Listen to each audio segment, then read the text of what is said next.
Ladies and gentlemen, thank you for joining me today. Let's begin with a simple but powerful question. Why is it that whenever we hear about military buildups, whether it's Venezuela sending more troops or the United States expanding its presence in the Caribbean, the conversation always avoids the real issue? The issue is not just about armies, ships, or borders. It is about power, economics, and the relentless struggle of nations trying to assert independence in a global system dominated by U.S. interests. Now, the headline we're addressing: Venezuela Boosts Troops as U.S. Expands Military Presence in the Caribbean, is not a story that dropped out of the sky. It's part of a long history. For decades, the United States has viewed Latin America as its backyard, a term that is itself an insult. Washington has intervened again and again, militarily, economically, politically, because it cannot allow any government in that region to step out of line, especially when it comes to controlling resources like oil. And Venezuela, with one of the world's largest reserves of oil, has always been in Washington's sights. Here's the hook that should make all of us pause. Whenever we hear about the U.S. building up military forces abroad, the justification is always about security, freedom, or stability. But when another country, say Venezuela, does the exact same thing within its own borders, it is painted as provocative, aggressive, or dangerous. That double standard is not accidental. It is the language of empire. Think about what's really happening here. The United States, facing economic difficulties at home, growing inequality, and political division, finds it very convenient to keep the public distracted by stories of foreign threats.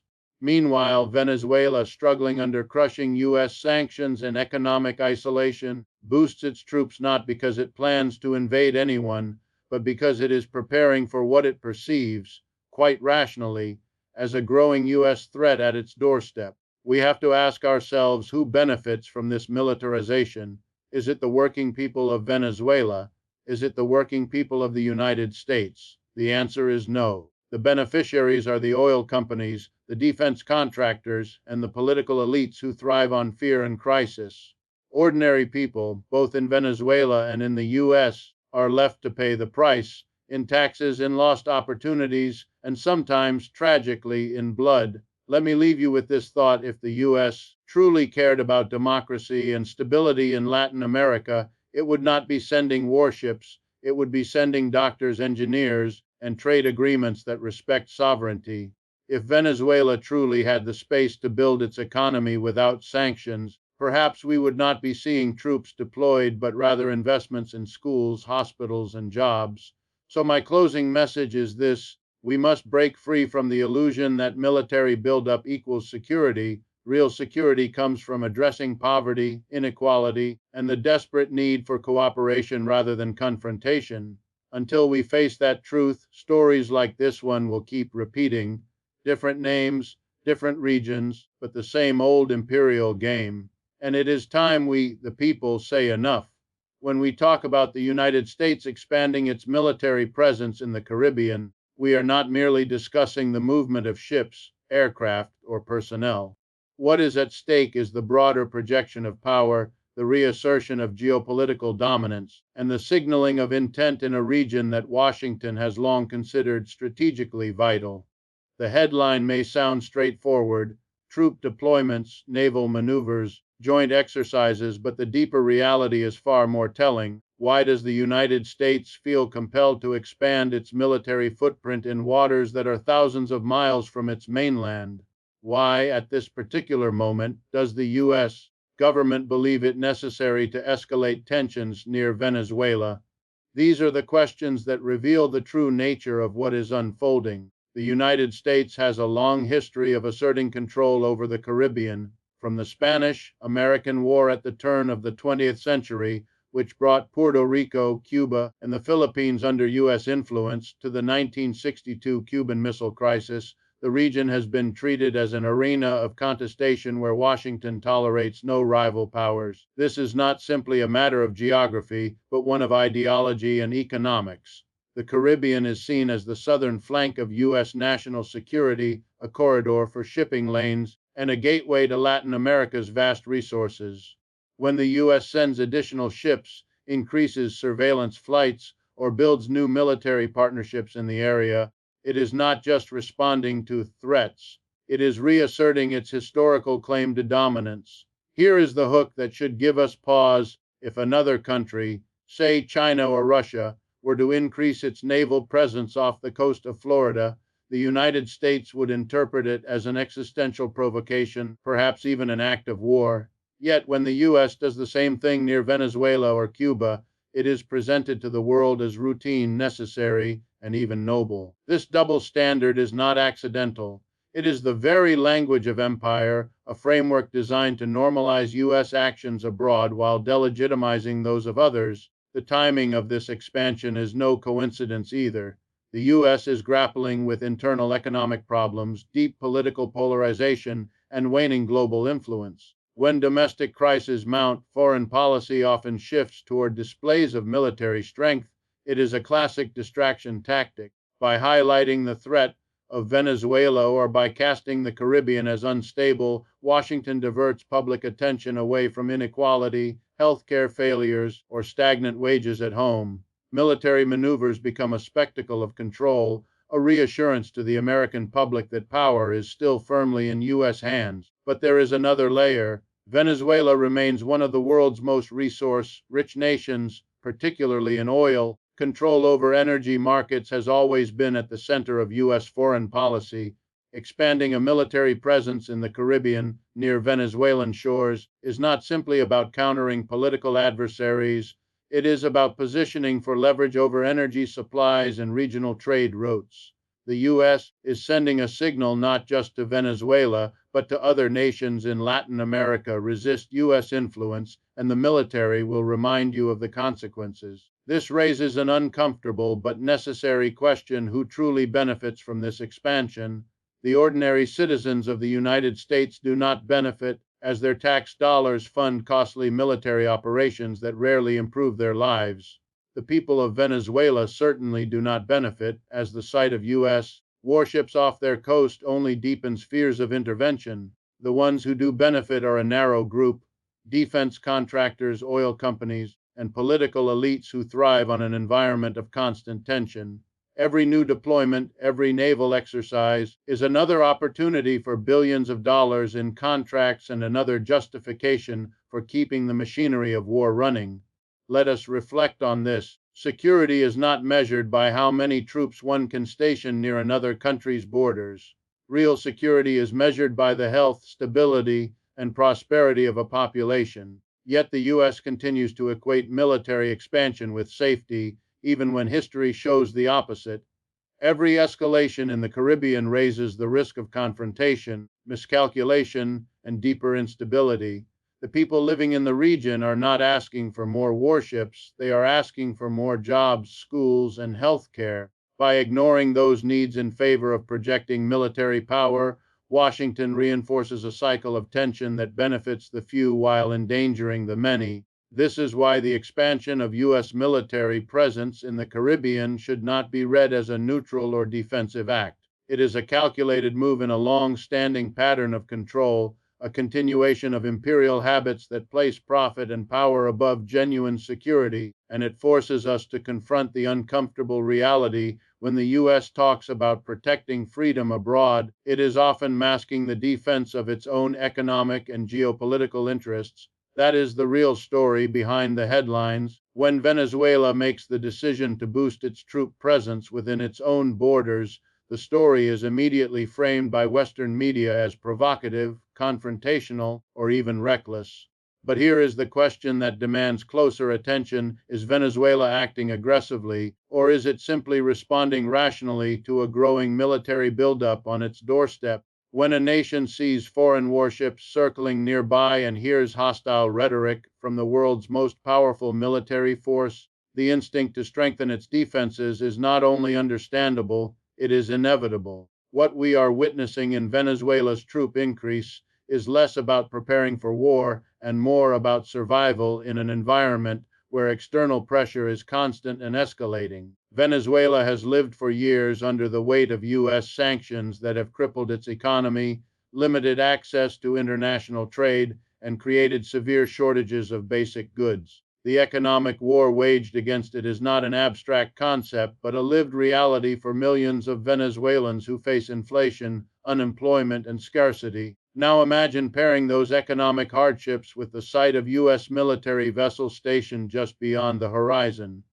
The message is clear. Not only can Washington choke Venezuela economically, but it can also surround it militarily. In this context, boosting troops is not an act of belligerence, it is a defensive necessity. Here is a powerful hook that reveals the double standard. When the United States deploys thousands of soldiers halfway around the world in Iraq, Afghanistan, or the Caribbean, it is called a mission for security.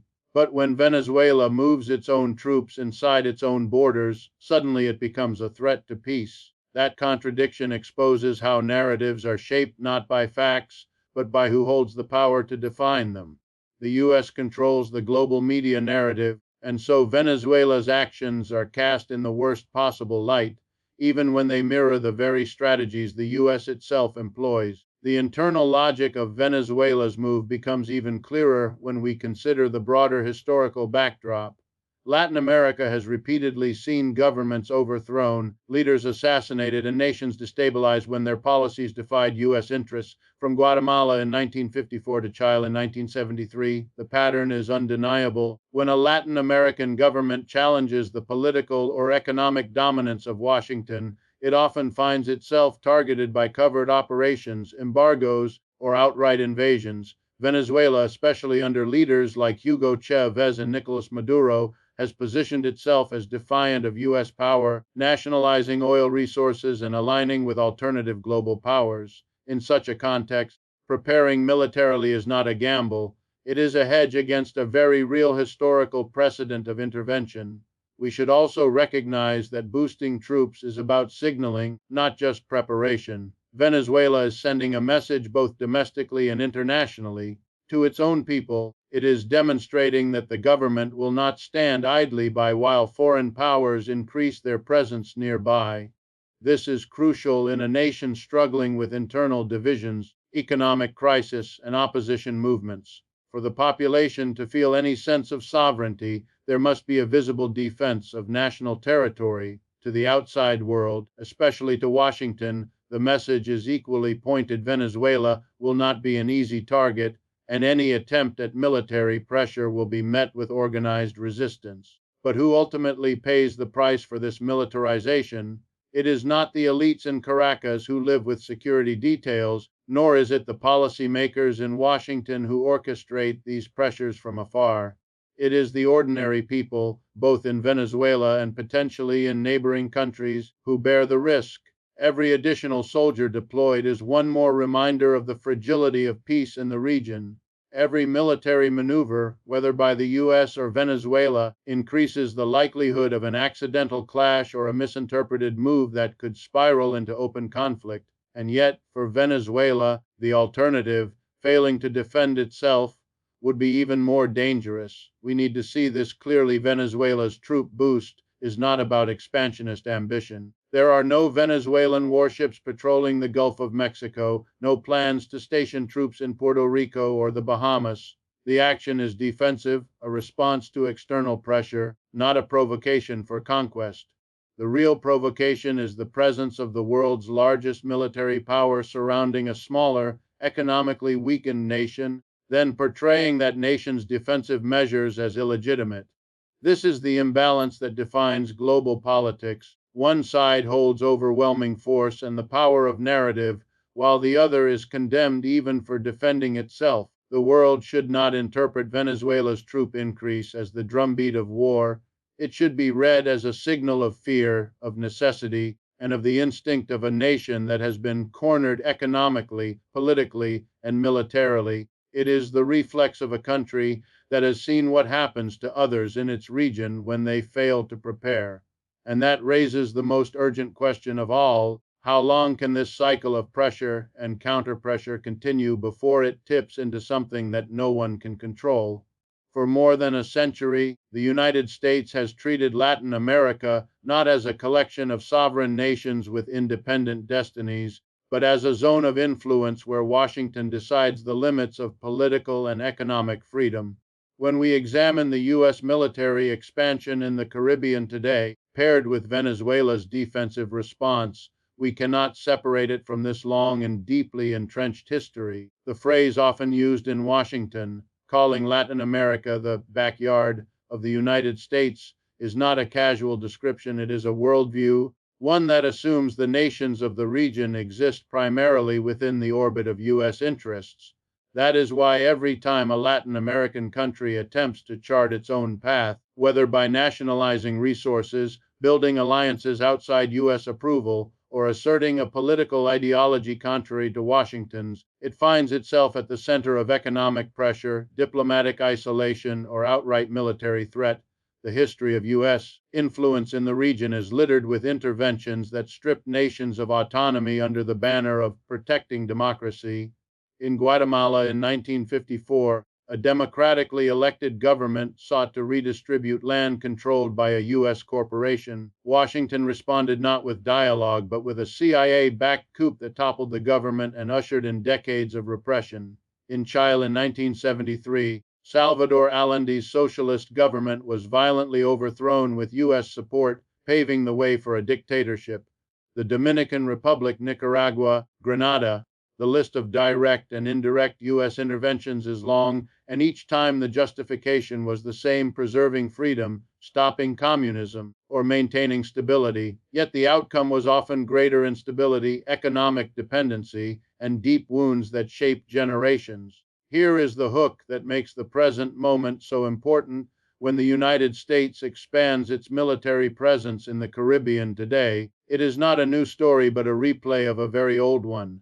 The script has barely changed, only the actors and the justifications. In the past, Washington invoked the fear of communism spreading in its backyard. Today, it invokes fears of authoritarian regimes, drug trafficking, or regional instability.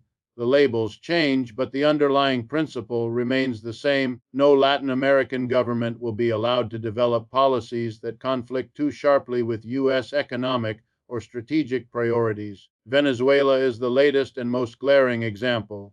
With one of the largest proven oil reserves in the world, Venezuela represents both an opportunity and a threat from Washington's perspective. An opportunity if the oil sector can be pried open to foreign corporations, but a threat if that wealth is used to strengthen a government that resists U.S. dominance. This is why sanctions have been deployed so aggressively against Venezuela, why media campaigns constantly portray its government in the most negative light, and why U.S. warships increasingly appear in nearby waters.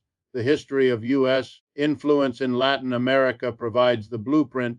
When economic tools are not enough to achieve compliance, the presence of military force becomes the next step. But what makes this pattern so revealing is the way the narrative is managed. For domestic audiences in the United States, these interventions are rarely presented as imperial or coercive. They are wrapped in the language of freedom, security, and humanitarian concern. For global audiences, the same logic is applied through international institutions and media channels that frame U.S. actions as benevolent and necessary. Yet anyone who studies the history of Latin America knows that the people who pay the price for these interventions are not the elites, but the working classes, farmers, laborers, teachers, whose lives are destabilized when foreign powers decide the fate of their governments. The endurance of this history is what gives Venezuela's current stance so much weight. Its troop mobilization, its rhetoric of resistance, and its alliances with countries outside the U.S. orbit are not random or reckless choices. They are direct responses to the lessons of history. Venezuelan leaders know that when the U.S. increases its presence in the Caribbean, it is not simply a military maneuver, it is a warning, a rehearsal for the possibility of deeper involvement. The historical record teaches them that unprepared nations in Latin America have often been the easiest targets for intervention. And yet, there is a cruel irony here. For all the talk of the United States bringing stability to the region, its repeated interventions have often produced the opposite. Coups have left countries fragmented, Dictatorships have left scars that last for decades, and economic meddling has deepened inequality. Stability in the U.S. lexicon often means stability for foreign investors, not stability for local populations. This is why Venezuela's defiance, however controversial it may appear, resonates with so many across Latin America. It is not just about one nation, it is about the long-standing desire of an entire region to finally escape the suffocating grip of a power that has shaped its destiny for over a century. The story of U.S. influence in Latin America is not one of partnership but of dominance. And until that reality is confronted, every move, whether it is Venezuela boosting troops or the U.S. expanding its naval presence, must be read through this lens of history. For those who understand this past, today's events are not surprising. They are the continuation of a struggle that has defined the region for generations. The language used to describe international events is never neutral, and nowhere is this clearer than in the double standards applied to military actions by the United States versus those taken by countries like Venezuela. When Washington deploys troops, stations aircraft carriers, or launches military exercises abroad, the narrative is wrapped in words like defensive, protective, or necessary for stability. These phrases are carefully chosen to legitimize U.S. behavior and reassure domestic and international audiences that America's actions are rooted in noble intentions. Yet, when Venezuela, facing the sight of U.S. warships in nearby waters, increases its troop presence inside its own borders, the story shifts dramatically. Suddenly, the vocabulary changes to aggressive, provocative, or destabilizing. The same action, strengthening military capacity, is judged by entirely different standards depending on who is doing it. This is the hook that should immediately grab our attention. Power is not just about weapons or soldiers, it is about who controls the story. The United States possesses not only the most powerful military in the world, but also the loudest megaphone through its global media influence. It has the ability to shape perceptions, to tell the world that its interventions are benevolent while framing others' defensive moves as hostile. That ability to define reality is as potent as any fleet or missile because it ensures that the narrative itself becomes a weapon. Consider how this double standard plays out historically. When U.S. forces were stationed in South Korea or Germany, the justification was security, partnership, and deterrence. But when Soviet forces were stationed in Cuba during the Cold War, the world was told it was an unacceptable provocation that could not be tolerated. The Cuban Missile Crisis of 1962 nearly brought the world to nuclear war, not because the idea of military presence near borders was new, but because only one superpower had the privilege of exercising it without being condemned. That same logic endures today. American ships off the coast of Venezuela are called routine operations, but Venezuelan troop mobilizations in Caracas are painted as alarming threats. The psychology behind this double standard is rooted in the ideology of empire. When a dominant power believes it is the guarantor of order, it assumes that its actions are inherently justified. Its military is not framed as threatening because it is considered the natural guardian of peace. By contrast, when smaller nations act in defense, those actions disrupt the narrative of order imposed by the hegemon. This is why Venezuela is condemned. Its assertion of self-defense disrupts the story that the United States must be the unquestioned provider of security in the hemisphere.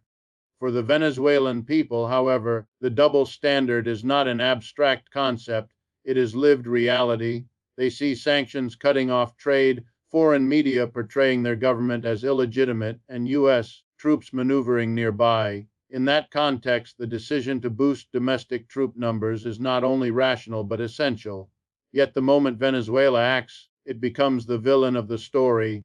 This inversion of logic is what makes the double standard so insidious. The very act of defending sovereignty becomes proof of aggression, while the encirclement by a global superpower is normalized as peacekeeping. The manipulation of language serves another purpose as well.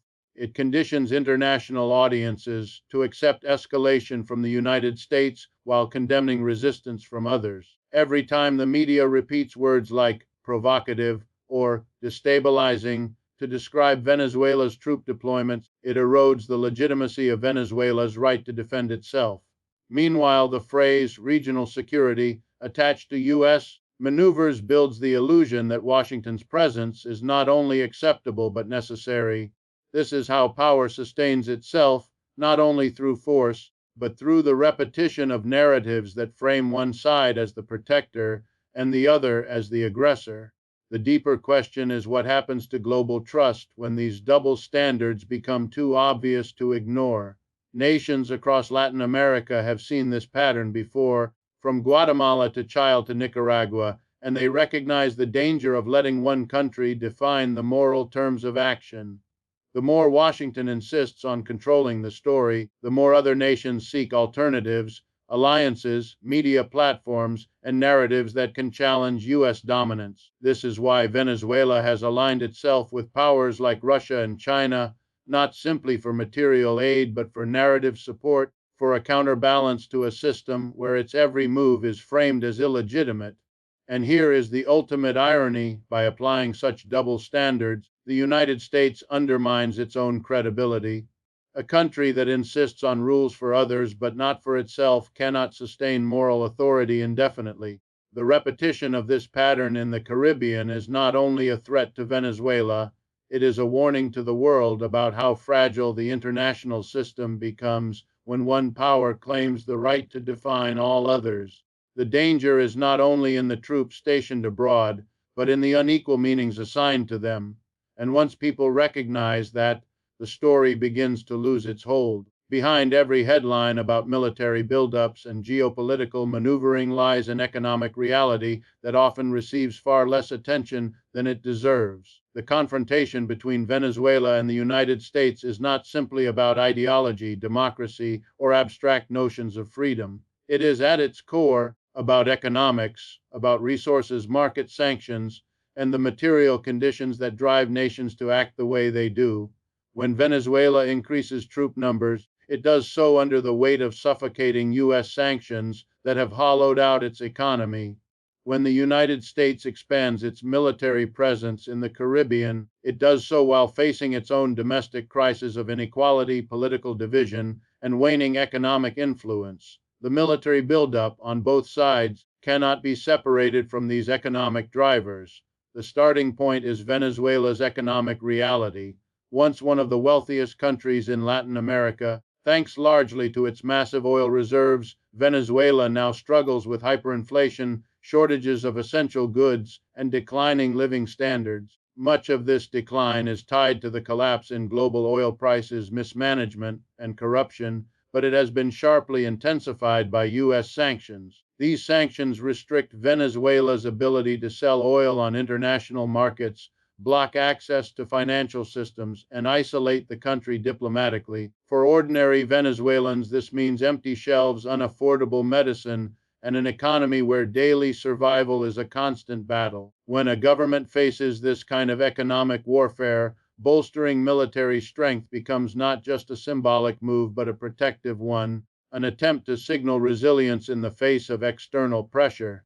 Now contrast this with the economic situation in the United States. While it remains the world's largest economy, the U.S. is marked by stark inequalities. Wealth is increasingly concentrated in the hands of a tiny elite, while wages for working people stagnate and costs for housing, healthcare, and education continue to rise. Political divisions run deep, and dissatisfaction among citizens is palpable. In this environment, foreign policy takes on a dual purpose. Not only does it pursue strategic interests abroad, but it also serves to distract from unresolved crises at home. When the U.S. government emphasizes threats in the Caribbean or in Venezuela, it shifts public discourse away from the more uncomfortable conversations about economic injustice and political dysfunction inside its own borders. Here is the hook that ties both realities together: economic vulnerability breeds militarization. For Venezuela, the vulnerability comes from sanctions and isolation, pushing it to demonstrate strength through troop deployments. For the United States, the vulnerability comes from domestic inequality and declining global dominance, driving it to project power abroad in order to sustain the image of control. Both sides are acting under economic duress, but the asymmetry is glaring. One is a smaller nation defending itself from suffocation, while the other is a superpower using military displays as a substitute for solving its internal crises. The connection between economics and militarization is further reinforced when we consider who profits from these escalations. In the United States, defense contractors, weapons manufacturers, and energy corporations see enormous benefits when tensions rise. Every new deployment in the Caribbean justifies billions in Pentagon budgets and ensures the continuation of lucrative contracts. These corporations thrive on the narrative of danger because fear translates directly into profit. For Venezuela, however, the economic drivers are not profit but survival. Its government, under siege economically, turns to troop mobilization as a signal to its citizens and to the world that it still has the capacity to defend itself. The economic motivations are fundamentally different, yet they intersect in producing the same outcome: more soldiers, more weapons, and more tension. This raises an important question: who pays the true cost of these economic drivers of militarization? It is certainly not the elites in Washington or Caracas. In the US, taxpayers foot the bill for foreign deployments while continuing to struggle with rising costs of living. In Venezuela, ordinary citizens suffer under sanctions that exacerbate shortages and inflation, while the presence of more troops does little to alleviate their immediate struggles. The burden falls on the people, while those at the top, political leaders, corporate executives, and military contractors, gain security, wealth, or influence. The deeper irony is that both nations could address their vulnerabilities in ways that do not involve military buildup. Venezuela could rebuild its economy through broader international trade and investment if sanctions were lifted. The United States could ease its domestic crisis through redistributive policies that reduce inequality and strengthen social safety nets. Yet neither path is pursued. Instead, the easier, more symbolic road is chosen: militarization. For leaders, this demonstrates strength without requiring structural change. For corporations, it ensures profits without accountability. For citizens, however, it perpetuates instability. Seen in this light, the troop movements and naval deployments are not isolated events, but symptoms of deeper economic conditions. They are the physical manifestation of vulnerabilities that neither government is willing or able to solve directly. The result is a vicious cycle. Economic pressure leads to militarization, which justifies more sanctions or military responses, which in turn worsens the economic conditions that started the cycle. The people of both nations are trapped in this loop, paying for the decisions of leaders who conflate security with military strength while ignoring the economic roots of insecurity. When we look at the militarization unfolding between the United States and Venezuela, it is easy to focus on the ships, the troop movements, the sanctions, and the rhetoric, but the real story, the one too often buried beneath the spectacle, is who pays the price for these decisions. The cost does not fall evenly. It is not borne by presidents, generals, or corporate executives who stand at podiums or negotiate contracts. It is carried by ordinary people, workers, families, and communities in both countries who have little say in the strategies imposed on them, but who shoulder the consequences every single day. Take the Venezuelan people first. For years, they have endured the crushing effects of sanctions, economic decline, and political isolation. Daily life for many has become a struggle for food, medicine, and stability. Inflation erodes wages before they are even spent. Hospitals lack supplies, schools lack funding, and families are forced to ration the basics of survival. In this environment, when the government deploys more troops, the immediate effect is not greater security for citizens, but greater anxiety. Soldiers on the streets or along the borders may deter outside threats, but they do nothing to solve empty grocery shelves or unaffordable medicine. The ordinary Venezuelan citizen is asked to endure, to remain resilient, while the state projects strength. The burden of militarization in Venezuela is that it diverts resources and attention away from the desperate needs of the population and toward a confrontation that most citizens neither chose nor benefit from. But Venezuelans are not alone in bearing the costs. On the U.S. side, working families also pay a hidden price. Every additional warship in the Caribbean, every surveillance mission, every military exercise is funded by taxpayer dollars. Billions are spent annually on defense budgets that grow larger with each cycle of tension, while public services at home remain underfunded. Schools in American cities face shortages of teachers and resources. Healthcare costs remain crushing for millions. Infrastructure projects are delayed or abandoned. Yet the defense budget swells to meet the perceived threats abroad. The irony is sharp. While Americans are told that these deployments protect their security, the money spent on them could provide far more real security if invested in education, healthcare, housing, or wages. Security at home is sacrificed for militarization abroad. Here is the hook that should trouble us all. The very people who are told they are being protected are the ones who lose the most. Venezuelans lose access to goods and services under sanctions and militarization. Americans lose opportunities for investment in their own futures as money is funneled into endless foreign deployments. In both cases, the ordinary citizen is left with less stability, less opportunity, less say in how their lives are shaped. Meanwhile, the winners of this cycle are clear. Defense contractors in the United States see surging profits as every new deployment justifies new spending. Oil companies and political elites maneuver to secure favorable positions in a region rich with resources. For Venezuelan elites, the troop deployments offer political cover, a way to rally nationalist sentiment and strengthen their grip on power, even as ordinary citizens suffer. The elites on both sides use militarization to advance their interests, while the people who should benefit from governance are reduced to bystanders, paying the cost without enjoying the gains. The hidden danger of this burden is the way it erodes hope.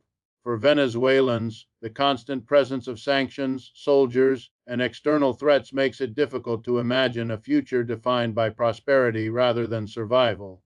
For Americans, the normalization of endless foreign deployments builds cynicism about politics and governance. When citizens in both countries come to see their sacrifices as feeding the interests of the few rather than the security of the many, trust in institutions weakens. And once that trust erodes, rebuilding it is an immense challenge. We must ask the uncomfortable question: if militarization serves the interests of the elites while burdening ordinary people, why does it persist?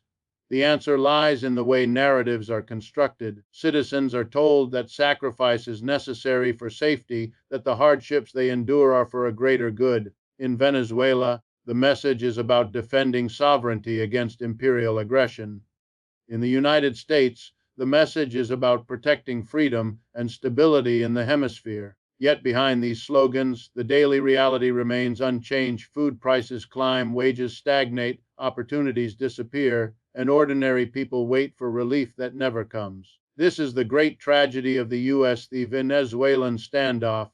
It is not the story of powerful leaders making bold moves on the global chessboard. It is the story of ordinary people paying the price for choices made far above their heads, choices designed to preserve power rather than improve lives. Every soldier deployed, every sanction imposed, every dollar spent on warships rather than schools is a reminder that the burdens of militarization fall not on those who order it, but on those who live with its consequences. And until that reality is confronted, the cycle will continue, with ordinary people left to carry the weight.